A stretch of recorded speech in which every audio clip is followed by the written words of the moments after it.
Saudi में हज यात्रा के दौरान सैकड़ों लोगों की मौत हो गई। मरने वालों में भारत समेत दुनिया के कई देशों के हज यात्री हैं। मौत के पीछे भीषण गर्मी को प्रमुख वजह बताया जा रहा है, लेकिन क्या वास्तव में हकीकत यही है या फिर कुछ और? दरअसल हज की यात्रा के दौरान पड़ रही गर्मी के कारण अब तक करीब 1300 लोग अपनी जान गंवा चुके हैं। इनमें से एक अमेरिका के बावी मैरीलैंड का रहने वाला एक दंपत्ति भी शामिल है। अब उनकी बेटी सईदा ने अपने माता पिता की मौत से जुड़ा एक चौंकाने वाला खुलासा किया है। सईदा के अनुसार उनके पिता और माता को सऊदी अरब की भीषण गर्मी में करीब 2 से 3 घंटे तक धूप में पैदल चलना पड़ा। इंटरनेशनल मीडिया से बातचीत करते हुए सईदा ने कहा कि उनके माता पिता के टूर ऑपरेटर ने अपने किए गए वादों के मुताबिक खाने और पीने की कोई भी व्यवस्था नहीं की। सईदा के अनुसार उनके माता पिता ने सऊदी अरब की यात्रा के लिए प्रत्येक व्यक्ति के हिसाब से $11,500 का भुगतान किया था। उन्होंने हज पर जाने के लिए पूरे जीवन भर इंतजार किया था। वो इस यात्रा के लिए बहुत खुश थे। उनका ये टूर मैरीलैंड से संचालित एक अमेरिकी टूरिंग फर्म द्वारा लगभग 100 अन्य हज यात्रियों के एक समूह के साथ उनकी यात्रा की व्यवस्था की गई थी। सईदा ने टूर ऑपरेटर पर आरोप लगाते हुए कहा कि माता और पिता से इस यात्रा के पहले बहुत सारे वादे किए गए थे, लेकिन यात्रा के दौरान बहुत सारी चीजें उन्हें प्रदान नहीं की गई। उन्हें अपने लिए भोजन ढूंढने के लिए भी कई दिन लग गए, जबकि पैकेज में हर दिन उनके लिए भोजन आना था।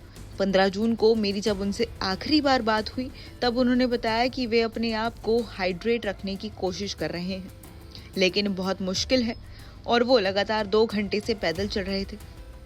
सईदा ने यह भी बताया कि उस दिन के बाद से उसके माता पिता से कोई भी बातचीत नहीं हुई। बाद में सीधा उनकी मौत की सूचना उसे मिली। सऊदी अरब में अमेरिकी दूतावास के अधिकारियों ने और टूर ऑपरेटर ने जोड़े की मौत की पुष्टि की। दूतावास ने सईदा को बताया कि दंपत्ति की मौत प्राकृतिक कारणों से हुई। दूतावास ने हीट स्ट्रोक को प्राकृतिक कारण माना। सईदा को दूतावास की तरफ से बताया गया कि उसके माता पिता को दफना दिया गया है, लेकिन जब उनसे दफनाने के सही जगह के बारे में पूछा गया तो वो इस बारे में कोई सही जानकारी नहीं दे पाए। सईदा ने अपने इंटरव्यू में बताया कि हमने सऊदी सरकार से शवों को अपने पास रखने के लिए कहा था, ताकि हम सऊदी अरब की यात्रा कर उनके बच्चों की मौजूदगी में उचित तरीके से दफना सके। दुर्भाग्य से उन्हें पहले ही दफनाया जा चुका था।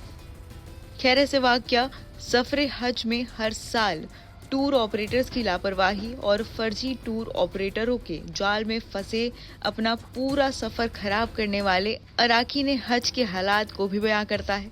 मीडिया रिपोर्ट्स की माने तो यूएई में ऐसी कई फर्जी और धोखेबाज टूर कंपनियां और ऑपरेटर्स हैं जो पैसे लेकर हज का लाइसेंस देने का वादा करती हैं और लोगों को अपने जाल में फंसा लेते हैं। ये कंपनियां सस्ते हज पैकेज का झांसा देकर फर्जी कागजात पकड़ाकर लोगों को सऊदी भेज देते हैं।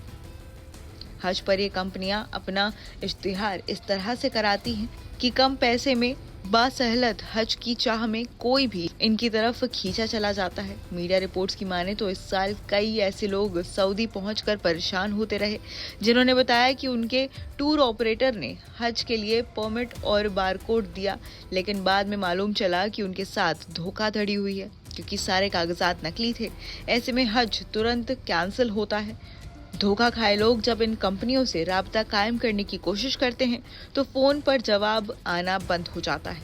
लोग हज और पैसे दोनों गंवाकर उल्टे पांव अपने मुल्क लौटने को मजबूर हो जाते हैं। नमस्कार, मैं हूं मानक गुप्ता। अगर आपको हमारा ये वीडियो पसंद आया हो तो इसे लाइक और शेयर जरूर करें, और हाँ, हमें सब्सक्राइब और फॉलो करना ना भूलें, ताकि आप देश और दुनिया की कोई खबर मिस ना करें। तो जुड़े रहिए हमारे साथ और देखते रहिए न्यूज़ 24।